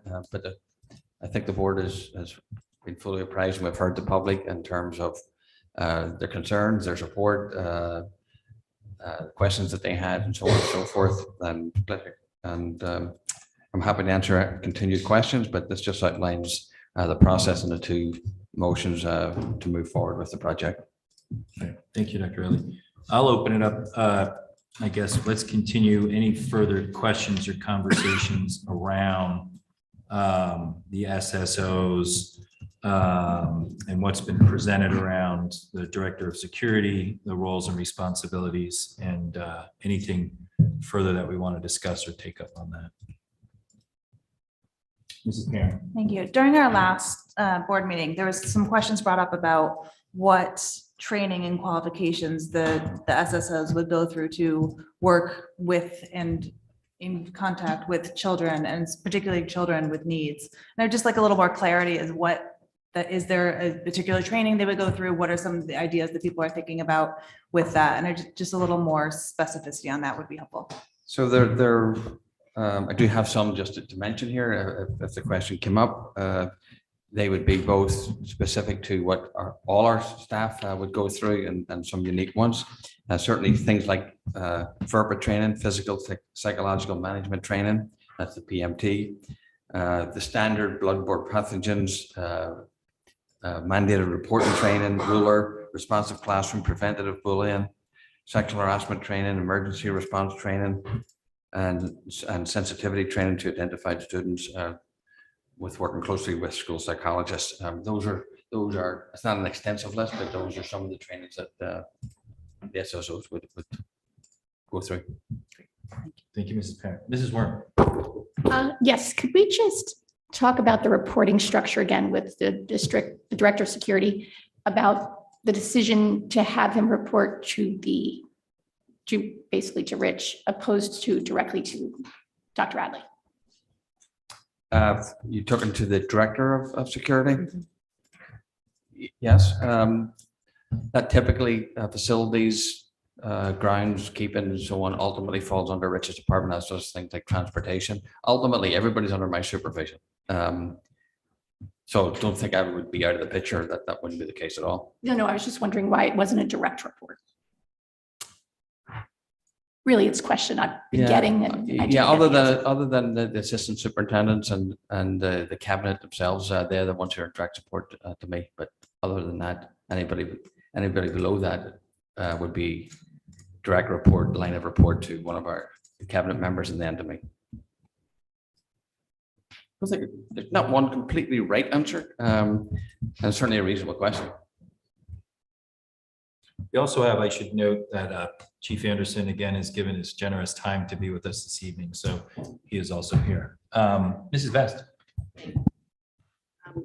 Following on Ms. Worm's question, could you speak a little more to the role of the Director of Security and any anticipated interaction with kids? I know we've said that this is not someone who needs to be a former police officer, but I feel like we haven't spent a lot of time discussing his role, her role, their role, and how the group will interact, the campus monitors and the SSOs reporting into the Director of Security. I would love to hear a little more on that. Sure. He or she will work in close conjunction also with the Darian Police Department and any other security agencies. The role of the security monitor was said for supervision purposes would also supervise our campus monitors. Thank you very much. Thank you. Our campus monitors that we have, and typical sort of responsibilities would include patrol and monitoring of the property, looking at keeping us apprised on our emergency response plan, being proactive about that, provide security for sponsored non-school sort of sponsored activities on school grounds, assist with students, would have a limited capacity, and it's not really a student sort of position per se. So they're going to have limited interactions with students. I can't think of any particularly that they would have, but that would not be the role of this particular person. So they would have supervisory roles and then the proactive roles, and also working with the police department and really being proactive in it and making sure that we are adhering to. We just got the audit, right? And I won't speak to the audit, the contents of the audit, but you can see it. But certainly implementing some of the things in the audit and making sure we're on top of those, both cultural, practical, policy, practice issues. So that's the typical. I think, Mrs. Best, one question that I've gotten from a few folks too, and I think it's important because it was part of the early conversations. And I think as the process went through, looking at the role and the responsibilities and the kind of the look and feel of these elementary schools, which are true neighborhood elementary schools, that the campus monitor role exists, stays as it is still that greeter, that warm person that everyone knows, that mom or, you know, whatever the person is that's there. So I think that's key. I almost see, and I had this conversation with Dr. Adley and someone else that brought it up. I almost see the SSO as being there but not being there in terms of an invisible force that kind of knows, depending on the day and the time, and whether it's a beautiful day and kids are outside or it's a rainy day and everyone's inside, you know, they'll know where to be in that school in terms of keeping an eye on what's going on. And if there's extracurricular activities or like the Hinley happening or the Tokenie Pumpkin Fair too, I think it's an added resource. And then, you know, and I don't know if you want to add on this, Dr. Adley, but, you know, we've had several questions about their interactions with, if there's challenges in the hallways or, children become disruptive, what's their role? My understanding is nothing really changes in terms of the normal protocols of how that's handled in the school. They are there as an additional resource if needed, but, the teachers, the aides, the monitors and the administrative staff continue to do what they've normally done around situations like that. So if there's a classroom and there's a disruption there, and sometimes if you had to move some children or something from a classroom, or the administration is going to be called for that. This isn't a first responder to those particular incidents. That's why we have 2 assistant principals in the school. That's why we have senior staff members in the school, well-trained clinicians in the school, and they will be the people that be used. But at the same time, if you saw something that was going to cause a situation of some kids were going to hurt themselves, I don't expect any member of the school community to just stand by and watch that happen. That's not going to be the case either. So the person, certainly the SSOs, will have interaction with teachers and will have interaction with children, but the first response in general will be our administration the way it is today, or those clinicians or team leaders or otherwise, whatever structures we have in place today would be that's the way we're going to handle it and moving forward. Thank you. Do you have a question, Mrs. Duncan? I had a couple. Oh, sorry. Some of them are now forming and changing. Maybe just the 2 first quick ones that I have is, one, I think you said the director of security would have responsibilities supervising non-school events after hours. Is that baked into their salary or is that overtime? And then my second question would be, is if part of the director of security's role is informed by the Kerma report. I think at one point we thought we were going to see the initial findings of that report. Will we see that? I know we're talking about voting on this tonight, but if part of his job is what's found in that report, but we don't know what's in that report, I feel like I have a little bit of a backwards system. Yeah, it was always going to be tight, but we did get it relatively on time from them. And I remember we were scheduled to go through this in March 2020. So we would continue with this particular process. We would continue with the hiring process. I hope and anticipate we can get to the board, and if we have to do it, the 20th would wind us up with our administration. So that should complete, I think that's a Thursday. By the following Monday, any changes to that report and the changes for the report would only be for accuracies and inaccuracies to make sure that, and because there are some in there, so I'll make sure that those are corrected, because it wouldn't make as much sense if it's not accurate as to practices or how things are referenced in the district. So we could probably, I still think we'll be able to get to the board before the hiring process of the person. I still think that's possible. I guess my only follow-up on that would be, if what we're doing is hiring someone for a particular job, but there might be things we're not aware of what their job might be, does it make any sense to delay at a meeting and just find out the information so we know the job we're approving? So when we go to the Board of Finance or the RTM, we can really be very articulate and feel sure as a group we knew what we approved. I think you would, perhaps one way of describing it is this person, the director of security, one of his charges or her charges would be to actually, anytime we do an audit, would be to review the audit with the administration, with the central services, with the board, and follow up on those recommendations that we have to put in place. So it's not a matter of, that in itself would be part of the job description, in the sense that to follow up and make sure that we are completing any of the recommendations, the ones that we agreed that we want to have to actually implement. So that person would, that's part of their job. I don't think you're going to be missing anything from the actual report per se, that his or her job will be to actually follow through with the recommendations in the report. Have you also spoke to Kerma about kind of where we were going with this in terms of director of security and kind of what we were looking Yes, at I've with reported, SSOs? yes, I've reported a number of times on that, yes. Have you and your team looked at the report and just verified whether or not you anticipate any changes coming from it. I mean, I hear your point that that would be part of it. I anticipate, our team has received it, so everybody, our administration have just recently received it, so we've had a discussion today about it. Yeah. Our next meeting will be, well, we'll have a meeting before the 20th, before Karma come back to our administration.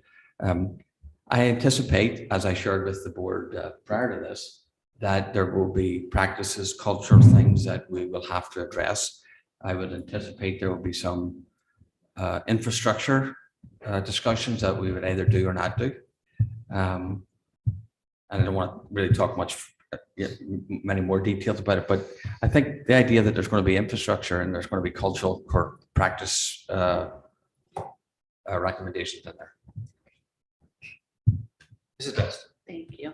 Is it possible that there might be infrastructure ideas that we would want to consider that might change what's on the table right now that would be included as part of this appropriation? I would say that they were consistent. They are consistent with this appropriation. If we were to do anything else, that would come through the actual, I would imagine it would come through the actual budget process. But currently, I think that they're consistent with the infrastructure requests that are before us at the moment.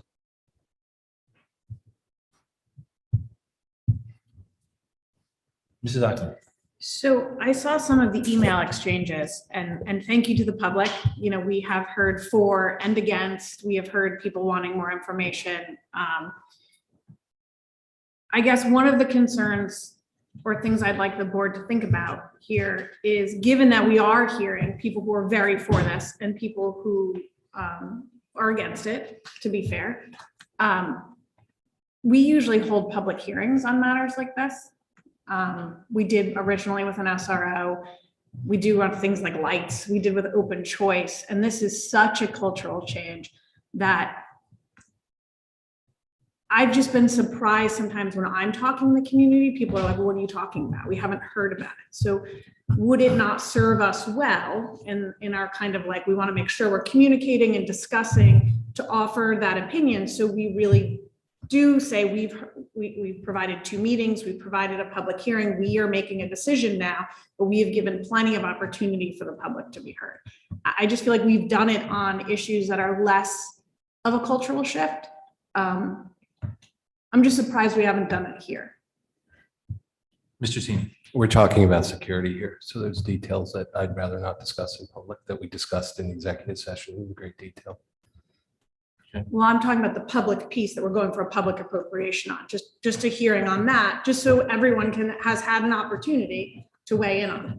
I mean, it's a significant, we're looking at hundreds of $1,000s off budget cycle. I do recognize it as security. I don't think any of the private things we've held in executive session need to be discussed. It just seems like we may be missing a piece, opening ourselves up to the criticism later. Any other public comment? Any other public comment? The Any only other board comment? The only caveat I would make there, Tara, is that I appreciate there's a large cultural shift, and that is often when we would have a public hearing. The only difference here, I think, is that we are, we implemented the SRO. It was a little bit of a different model, right, which we've talked about. That when we implemented, when we talked about open choice, it's not a security decision. So I think because it's a security decision, when we have a public hearing, it's typically because we want to hear from the public, and we are using that broad base of information to help inform our own decisions.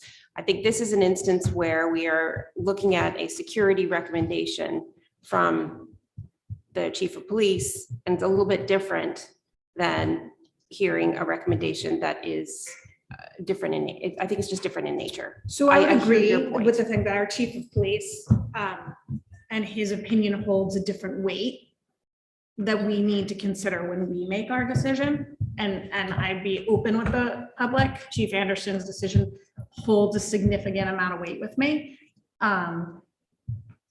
That said, I think that we keep talking about let's have a public discussion on issues, or let's have a public hearing on issues. This seems to be a large off-cycle budget appropriation with a significant cultural change. It seemed to me that some of the dialogue over email was, I've heard from X number of people that they're in favor of this. I'm just putting it out there. If the board decides it does not want a public hearing on it, I just want to be able to say, the choice was out there to have a public hearing on it. We could get 1,000 people who line up and all say the same thing and say, great, we still are going with our security expert, or they could all agree with our security expert. I'm not saying that 36 people or 35 people are going to make the difference for me. I'm just saying, do we want to give the public a chance to be heard on this issue? Mrs. Best. Thank you. Just to add to what Tara was saying, as far as it is a significant expense, and we're also talking about 7 FTEs, which we then will be carrying forward into next year's budget. I mean, this is a sizable commitment that we're making financially. As far as having an opportunity for a public hearing, to my way of thinking, I'm less interested in counting who's for and who's against. I think that there is an opportunity for us to understand better what the public's concerns are, what their hopes are for this position, so that we can then do it the best possible way.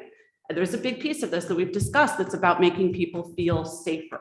And so to understand what is making them feel safer, or what they're worried makes them feel less safe if we move forward with this proposal, then I think we're able to make our decision that we need to make with the expert recommendations that we're receiving, but also then consider the nuances and the ways to make it work the best way it can for our community.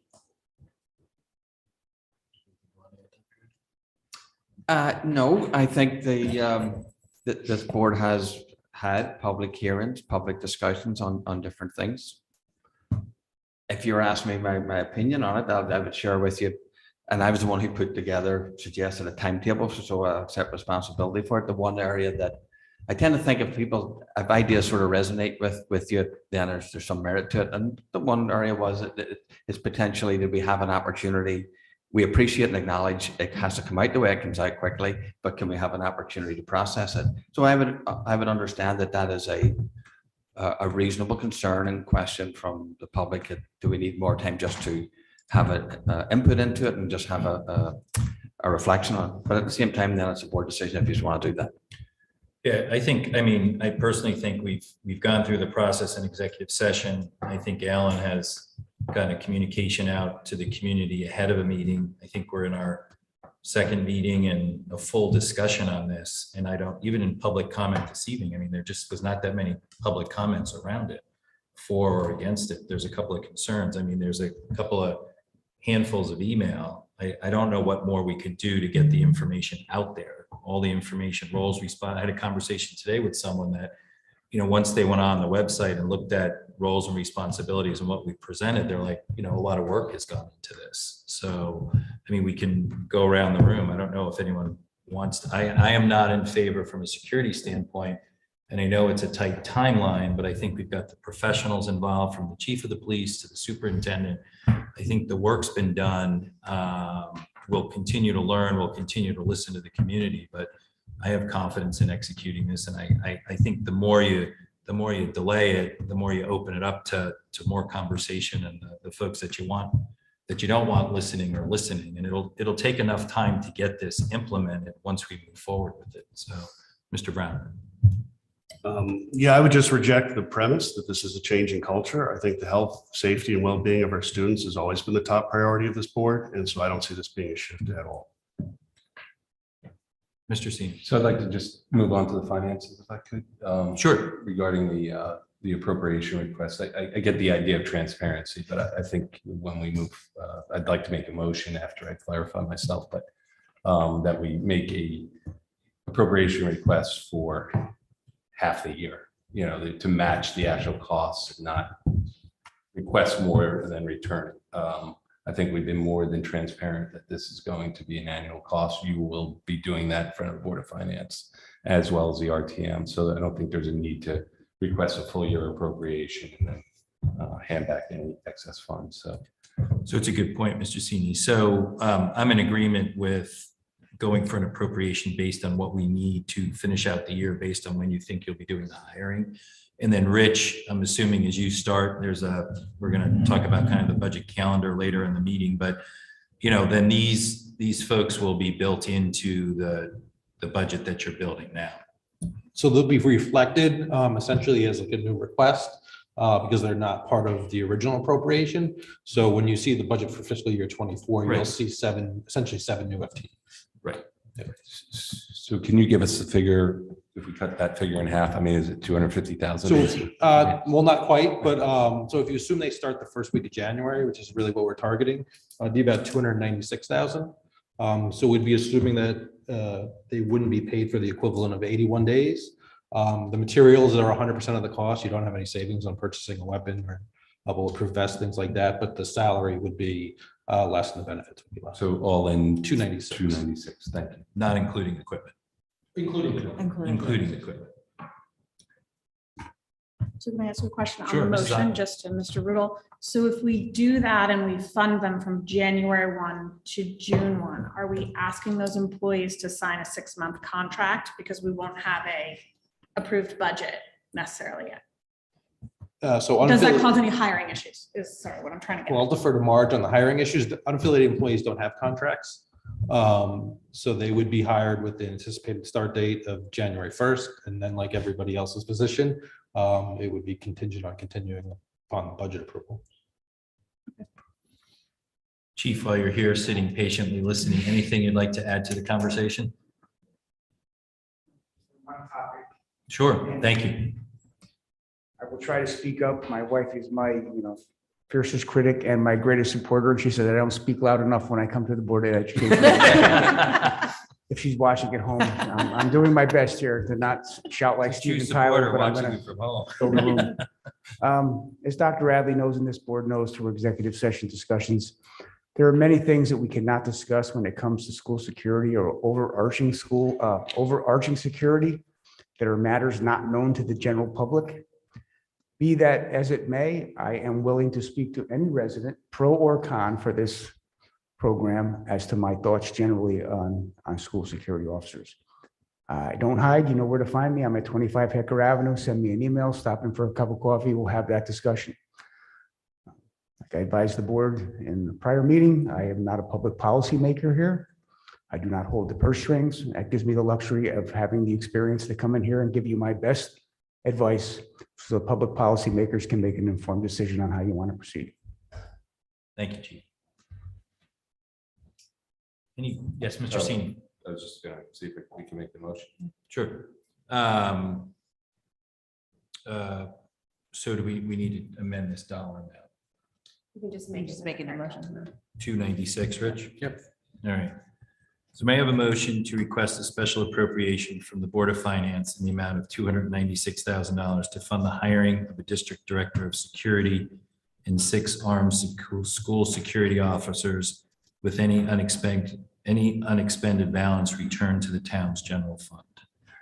So Mr. Sini, second by Mr. Brown. All those in favor? That's Sini, Best. That is everyone. All right. Thank you, everyone.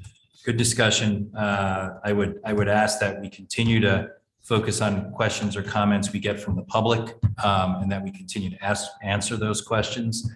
I think Dr. Adley was a good question asked by Mrs. Worm or Mrs. Parent.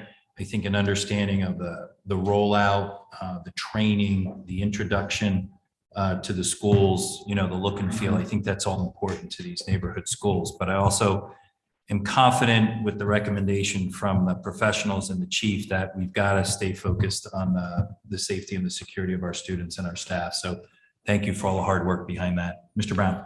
What information will be discussing the capital appropriation? Yes. Yes. Thank you. All right.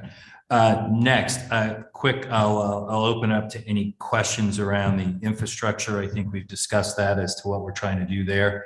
Any questions or comments around that before I make a motion? May I have a motion to request a special capital appropriation from the Board of Finance in the amount of $335,000 to fund security infrastructure related to expanding the district's door security? Mr. Maroney, second by Mrs. McCammon. All those in favor? That is unanimous. Thank you all very much. We'll move on to presentations and discussion. There's another. Thank you, everyone. Another mouthful. Further discussion and possible action on proposed revisions to board policy series 6,000 instruction, 6110 school year calendar, 6210 curriculum adoption and revision, 6220 curriculum guides and course outlines, 6230 program assessment, 6310 teaching about religion, 6320 health education, 6330 family life education and instruction on AIDS. Proposed new policies 6330 curricular exemptions, 6340 career and vocational education, 6350 programs for exceptional children. Proposed new policy 6350 policy for the equitable identification of gifted and talented students, 6360 homebound instruction, 6370 summer school, 6410 student organizations, 6420 student publications, 6430 intramural programs, 6440 interscholastic programs, 6450 continuing education programs, 6510 class size, 6520 independent study, 6610 instructional materials, and 6620 instructional materials, use of copyrighted materials. So that's a lot. I know it's been out there, but I will turn it over to Mrs. Achman and Ms. Sion. So the policy committee did a full review of all of these policies. We went through repealing, requesting, replacing. We have almost been out of meeting for 2 weeks. I have not heard anything back on these. I know there was a first read last meeting. Still haven't heard anything back, so I'm assuming that people are satisfied. And I know it went through legal review with our attorneys as well. So I think it actually is putting us in a good stead in terms of a policy area to be up to date. Good. Thank you for all the work on that. Mr. Brown.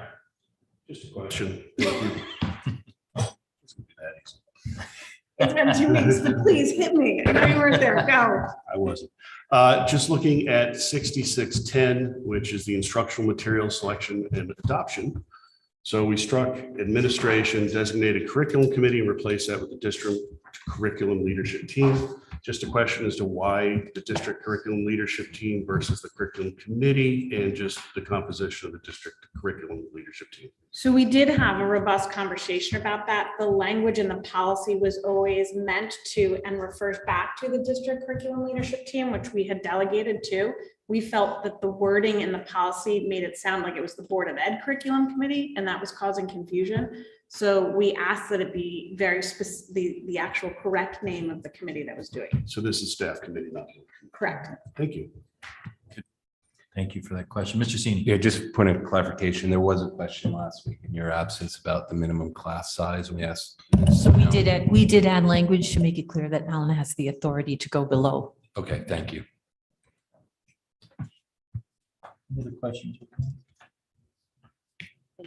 Good. Everyone's all right with that. I prefer not to read through all those numbers again. May I have a motion to approve the board policy changes as recommended by the board policy committee and as discussed and reviewed at December 27th Board of Education meeting. Mrs. Best, second by Mrs. Achman. All those in favor? Thank you. Thanks for all the work on that. Policy work is never ending, so thank you. We will move forward on presentation and preliminary discussion on regular Board of Education meetings for the 2023 calendar year. Dr. Adley. Yes, the regular board meetings, the one we had pointed out is March 15th. The 14th is a Board of Finance statutory date for a budget public hearing. So I'm anticipating we will not have a meeting on the Tuesday. So a question is whether you'd want to have the meeting on Wednesday or not, but otherwise the meetings are as presented on the memorandum. This is the first reading. So if you want to take it under consideration, certainly that's what we would do. Questions, comments?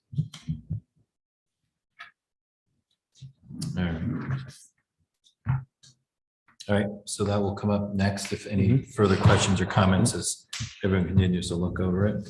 All right. We'll move on to preliminary discussion of the 2023-2024 budget meeting calendar. Dr. Adley. So again, the budget calendar for the upcoming fiscal budget is presented. There are dates that we have to work with the town on. They come out just a wee bit later in the process. If there's anything that you notice here and processes that we've used before that worked or didn't work, I would ask the board to we've gone through this as closely as we think we should have and correcting anything or catching things, but otherwise I'd ask you to do the same and to see if there's anything that's outstanding. Again, there's just certain dates that we get from the town that's just a wee bit later on in the process, and we'll fill those in. Thoughts or comments from the board on the proposed budget calendar? Yes, Mr. Just Maroney. a question on Tuesday, the 10th, we have meeting with Board of Finance, RTM and Budget Committees, question mark. And then on the 17th, we have comments from Board of Finance. So what is the difference between the question marks and the comments? Where are you, Mr. Maroney? Sorry, January 10th, there's a meeting with Board of Finance, RTM, Education and Finance Budget Committees, question mark, question mark. And then January 17th, it's comments from the Board of Finance and the RTM. So I'm curious as to what the difference is and why the double question.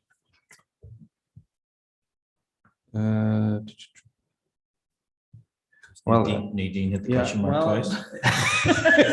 It's there every year. It's there It's there every year. But honestly, I think from the RTM point of view, it's very difficult to have the meeting. I mean, and then they'd have to meet Monday to formulate questions and report back on Tuesday, the 10th. So to me, that's awfully early for them. And I would propose the 17th to have the comments, but in my opinion. We've heard that multiple times from them, that it's Yeah. tricky for them Yep. to do that quick turnaround. Go ahead, Mrs. McCammon. Have we run this by the Board of Finance or the RTM? Could we just send it to them, ask them to say, does this calendar work for you? We certainly can do that. We've never done that before. Yeah, I would do that. And then, because I think this has happened before where dates get tight or we're jumbled up. And we also have been trying to be efficient, and the RTM subcommittees have done a nice job of trying to work with us and combine their questions and meeting time with us so that you and Rich and the cabinet and board members are not out several nights a week going through this process. So let's show it to them and get some feedback so we can build the right schedule. Marge, anything on the personnel report? No. Okay, we will switch back to public comment. Michelle, Is there anyone in person? are you, okay? Good. If anyone in Zoom has Anyone in public Zoom? comment, please raise your hand.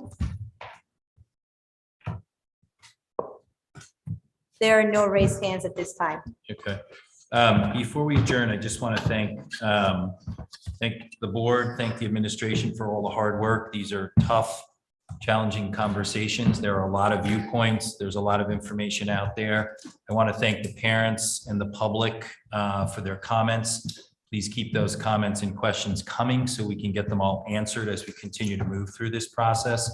Our focus is always on the health and well-being and security of our students and our staff. But hearing from the public and continuing that conversation is important. So thank you. With that, may I have a motion to adjourn? Mrs. Best, second by Mr. Brown. All those in favor? Thank you. Have a good evening.